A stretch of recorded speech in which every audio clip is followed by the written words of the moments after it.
ഭൂമിയിലെ ശിശുവിനോടുള്ള എൻ്റെ ചോദ്യങ്ങൾ. ചോദ്യം 12.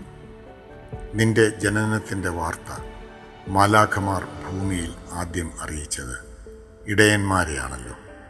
അതെന്തുകൊണ്ടാണ്? ഉത്തരം: മറ്റാരെയാണ് അറിയിക്കുക?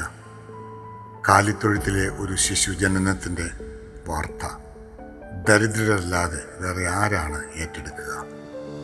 കൊട്ടാരമറിഞ്ഞപ്പോൾ അണപൊട്ടിയൊഴുകിയത് കണ്ണീരിൻ്റെ കടലായിരുന്നല്ലോ. ദരിദ്രർ ഈ ഭൂമിയിൽ എന്നും സ്വന്തം ഇടമില്ലാത്തവരാണ്.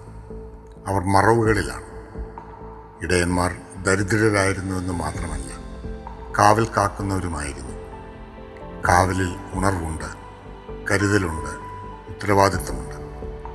ചുറ്റുമുള്ള ഓരോ നിഴലിനെയും ചലനത്തെയും ജാഗ്രതയോടെ നിരീക്ഷിക്കുന്നവരാണവർ. അത് ധ്യാനമാണ്. ആ ധ്യാനത്തിൻ്റെ ഏകാഗ്രതയിലേക്കാണ് ദൂതന്മാരുടെ സംഗീതം പറന്നിറങ്ങിയത്. ജോളിയച്ചൻ.